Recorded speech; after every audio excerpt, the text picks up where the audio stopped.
57वां सर्ग। विश्वामित्र की तपस्या। राजा त्रिशंकु का अपना यज्ञ कराने के लिए पहले वशिष्ठ जी से प्रार्थना करना और उनके इनकार कर देने पर उन्हीं के पुत्रों की शरण में जाना। श्री राम। तदंतर विश्वामित्र अपनी पराजय को याद करके मन ही मन संतप्त होने लगे।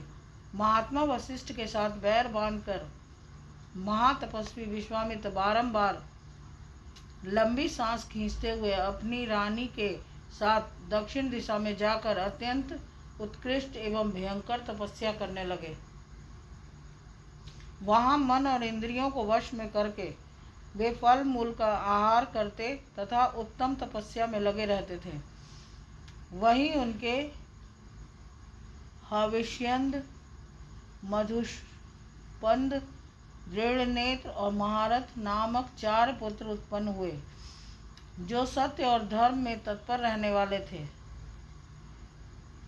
1000 वर्ष पूरे हो जाने पर लोक पितामह ब्रह्मा जी ने तपस्या के धनी विश्वामित्र को दर्शन देकर मधुर वाणी में कहा, कुशिक नंदन, तुमने तपस्या के द्वारा राजर्षियों के लोकों पर विजय पाई है। इस तपस्या के प्रभाव से हम तुम्हें सच्चा राजर्षि समझते हैं। यह कहकर संपूर्ण लोकों के स्वामी ब्रह्मा जी देवताओं के साथ स्वर्ग लोक होते हुए ब्रह्म लोक को चले गए। उनकी बात सुनकर विश्वामित्र का मुख लज्जा से कुछ झुक गया। वे बड़े दुख से व्यथित हो दीनता पूर्वक मन ही मन यूं कहने लगे, अहो, मैंने इतना बड़ा तप किया तो भी ऋषियों सहित संपूर्ण देवता मुझे राजश्री ही समझते हैं। मालूम होता है इस तपस्या का कोई फल नहीं हुआ। श्री राम। मन में ऐसा सोचकर अपने मन को वश में रखने वाले महातपस्वी धर्मात्मा विश्वामित्र पुनः भारी तपस्या में लग गए। इसी समय इक्ष्वाकु कुल की कीर्ति बढ़ाने वाले एक सत्यवादी और जितेंद्रिय राजा राज्य करते थे। उनका नाम था त्रिशंकु। रघुनंदन, उनके मन में यह विचार हुआ कि मैं ऐसा कोई यज्ञ करूं जिससे अपने इस शरीर के साथ ही देवताओं की परम गति स्वर्ग लोक को जा पहुंचूं। तब उन्होंने वशिष्ठ जी को बुलाकर अपना यह विचार उन्हें कह सुनाया। महात्मा वशिष्ठ ने उन्हें बताया कि ऐसा होना असंभव है। जब वशिष्ठ ने उन्हें कोरा उत्तर दे दिया तब वे राजा उस कर्म की सिद्धि के लिए दक्षिण दिशा में उन्हीं के पुत्रों के पास चले गए। वशिष्ठ जी के वे पुत्र जहाँ दीर्घ काल से तपस्या में प्रवृत्त होकर तप करते थे, उस स्थान पर पहुंचकर महातेजस्वी त्रिशंकु ने देखा कि मन को वश में रखने वाले वे 100 परम तेजस्वी वशिष्ठ कुमार तपस्या में संलग्न हैं।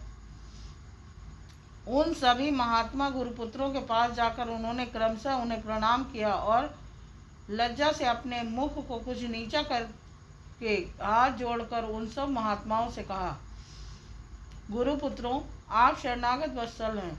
मैं आप लोगों की शरण में आया हूँ। आपका कल्याण हो। महात्मा वशिष्ठ ने मेरा यज्ञ करना अस्वीकार कर दिया है। मैं एक महान यज्ञ करना चाहता हूँ। आप लोग उसके लिए आज्ञा दें। मैं समस्त गुरुपुत्रों को नमस्कार करके प्रसन्न करना चाहता हूँ। आप लोग तपस्या में संलग्न रहने वाले ब्राह्मण हैं। मैं आपके चरणों में मस्तक रखकर यह याचना करता हूँ कि आप लोग एकाग्रचित हो मुझसे मेरी अभिष्ट सिद्धि के लिए ऐसा कोई यज्ञ करावें जिससे मैं इस शरीर के साथ ही देवलोक में जा सकूं। तपोधनो, महात्मा वशिष्ठ के अस्वीकार कर देने पर अब मैं अपने लिए समस्त गुरुपुत्रों की शरण में जाने के सिवा दूसरी कोई गति नहीं देखता। समक्ष इक्ष्वाकु वंशियों के लिए पुरोहित वशिष्ठ ही परम गति हैं। उनके बाद आप सब लोग ही मेरे परम देवता हैं। इस प्रकार श्री वाल्मीकि निर्मितार्थ रामायण आदि काव्य के बालकांड में 57वां सर्ग पूरा हुआ। बोल सियापति रामचंद्र की जय।